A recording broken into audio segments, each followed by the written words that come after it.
Village ഓഫീസറെ ഓഫീസിൽ കയറി വെട്ടുമെന്ന് CPM ഏരിയ സെക്രട്ടറിയുടെ ഭീഷണി. CPM പത്തനംതിട്ട ഏരിയ സെക്രട്ടറിയും നാരങ്ങാനം വില്ലേജ് ഓഫീസറും തമ്മിലുള്ള സംഭാഷണത്തിന്റെ ശബ്ദരേഖയാണ് പുറത്തായത്. അതേസമയം നഗരത്തിൽ ചട്ടം ലംഘിച്ച് CITU പ്രവർത്തകർ കെട്ടിയ കൊടികൾ നീക്കിയ നഗരസഭാ ജീവനക്കാർക്ക് മർദ്ദനമേറ്റതായി ആക്ഷേപമുണ്ട്. സാഹചര്യം ഉണ്ടെങ്കിൽ നാളെ ഉച്ചയ്ക്ക് മുമ്പ് പൈസ അടയ്ക്കുക. എന്തോ ഞാൻ എവിടുത്തുകാരനാ? ഞാൻ ഈ കേരളത്തിലുള്ള സഞ്ജു. ഇവിടെ വില്ലേജ് ഓഫീസറായിട്ട് ജോലി ചെയ്ത് കുടുംബം പുലർത്താൻ വേണ്ടി വന്നതാ.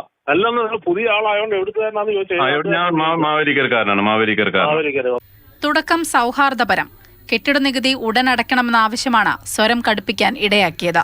നിങ്ങൾ എവിടുത്തുകാരനാണെന്ന സഞ്ജുവിന്റെ ചോദ്യത്തിന് കേരളത്തിൽ തന്നെ ഉള്ളതാണെന്ന ജോസഫിന്റെ മറുപടി. ഇതോടെ കാര്യങ്ങൾ പിടിവിട്ടു. അടയ്ക്കാനില്ല എന്ന് പറഞ്ഞ് ഇനി മുമ്പോട്ട് പോകാൻ കഴിയില്ല. അതുകൊണ്ടാണ് നടപടിയെടുക്കും.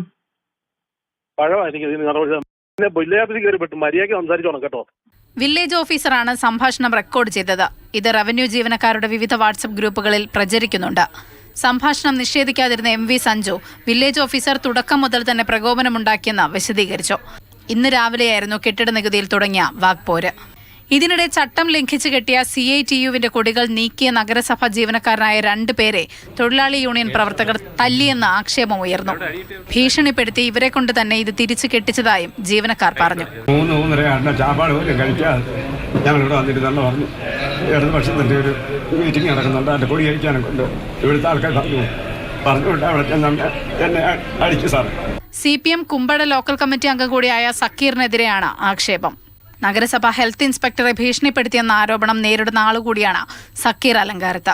നഗരസഭയിൽ പരാതി വന്നപ്പോൾ മുനിസിപ്പൽ സെക്രട്ടറി മറ്റുള്ള ആളുകളും ഇവിടുത്തെ കണ്ടീൻസ് ജീവനക്കാരോട് അവർ രാഷ്ട്രീയമാണ് ഞങ്ങൾ പറയുന്നിരുന്നാണ്. അവർ പോയി അവരോട് പോയി അത് അഴിച്ചു മാറ്റണമെന്ന് പറഞ്ഞു. അവർ പോയി അത് അഴിച്ചു മാറ്റിയപ്പോൾ CITUവിന്റെ നേതാവ് മുൻ കൗൺസിലർ ശ്രീ സക്കീർ അലങ്കാരത്തിന്റെ നേതൃത്വത്തിൽ അവിടെ വന്ന് ഈ പാവം പിടിച്ച കേശവന്റെ തലയ്ക്ക് 7 അടി ഈ കുഞ്ഞുമോനെ അതിക്രൂരമായിട്ട് മർദ്ദിച്ചു. എന്നിട്ട് പത്തനംതിട്ട നഗരസഭാ ചെയർമാൻ ഇവിടെ ബഡ്ജറ്റ് ചർച്ച നടത്തിക്കൊണ്ടിരിക്കുകയാണ്. ഞങ്ങളിപ്പോൾ ഈ വിഷയം കൗൺസിലിൽ ഉന്നയിക്കാൻ പോവുകയാണ്. അതേസമയം കൊടി അഴിച്ചത് ചോദ്യം ചെയ്യുക മാത്രമാണ് ഉണ്ടായതെന്നും മർദ്ദിച്ചുവെന്ന ആരോപണത്തിന് പിന്നിൽ തികഞ്ഞ രാഷ്ട്രീയമാണെന്നും CITU ജില്ലാ നേതൃത്വം പ്രതികരിച്ചു. CITU ജില്ലാ കമ്മിറ്റി ഓഫീസ് ശിലാസ്ഥാപനത്തിന്റെ പ്രചാരണാർത്ഥമാണ് നഗരത്തിൽ കൊടിതോരണങ്ങൾ കെട്ടിയത്. മാതൃഭൂമി ന്യൂസ്, പത്തനംതിട്ട.